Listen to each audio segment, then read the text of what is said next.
anyways, I'm probably going to do like 3 videos tonight because I owe you guys, and also because I have a lot to say and I didn't want to make one 20-minute long video because that's kind of long. So the topic of this video is a lesson that I just learned, and sorry, my dog is outside and barking. I don't know if you can hear that or not.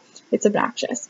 Anyways, it's a lesson I learned in my most recent hospitalization, and you'd think that I'd learned all my lessons, but I'm still learning every single day.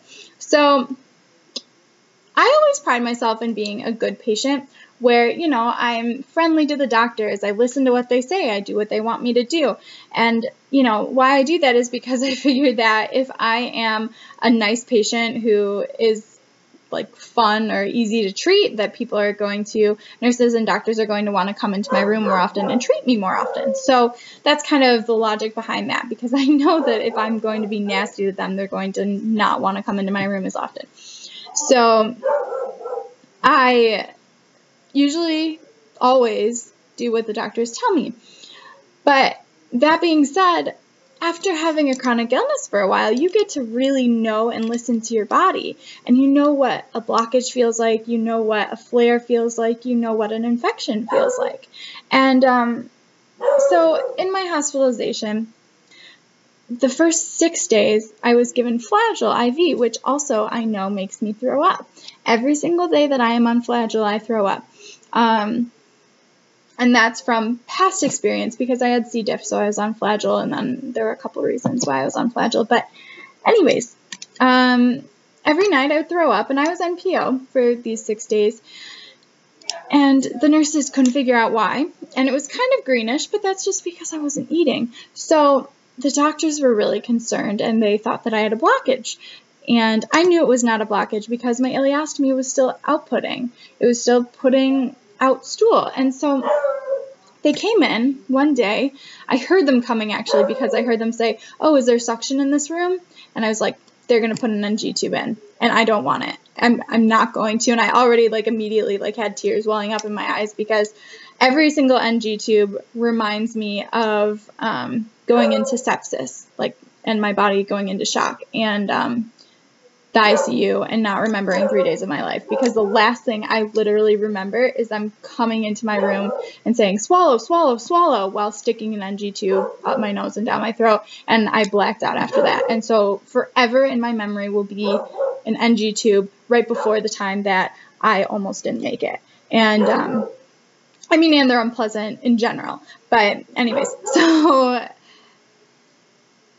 I obviously was not going to let them do this to me. So they came in and they said, "Miss Cox, we're here for your NG tube." And I said, no, you're not. You're not putting that thing up my nose. You're not putting it down my throat, and you're not putting it in my stomach, because I know that this is not a blockage. And I said, "Well, why?" And I said, "Well, because my ileostomy is outputting, and they cannot treat you if you say no, unless, you're unconscious or a bunch of those things, like you're going to die." But, so I said no for the first time in 3 years to treatment, and I felt like a raging bitch.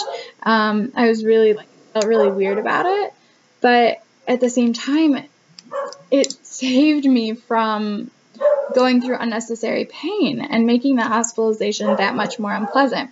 And the next day, the doctors came in and were like, "Okay, we're going to take you off Flagyl."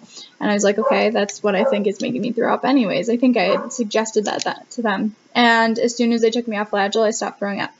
So I guess what I want to say, and I don't know if this is just my blockage, my mental block, and no one else has this problem, but it's that I always want to be a good, easy to treat patient. And I want to tell you that it is completely okay to say no to certain things if you know that it is the wrong treatment for you. And being people with chronic illness, you have to be a master of your own body. You have to be, your own advocate, and you have to know exactly what different feelings feel like, and you have to know what a blockage is and how to stop them and how to prevent them and how to treat them when they happen. And because having a chronic illness, things are going to go wrong, and it's up to you. You are responsible for you, and really no one else. The doctors will help you, but they can't troubleshoot like you can. So it's really important to know what a blockage feels like. It's really important to know what flaring feels like. Like I said, I mean, I can't even stress how much knowledge empowers you. So, yeah, I guess that's really it for this video. It was like a huge epiphany to me that I can actually like say no.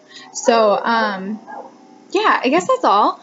My hair's a raging mess right now. But, anyways, I hope this was helpful, or if not, just, you know, telling you that it's okay to say no to things, and it's okay to be not a good patient. You know, you need to be your own advocate, and you need to make your life as painless as you can within reason. Because if you need treatment, you shouldn't say no, because that's suicide. I mean, it's just a really bad idea. But, you know, if you are up and walking around 5-6 times a day, then maybe you don't need those heparin shots.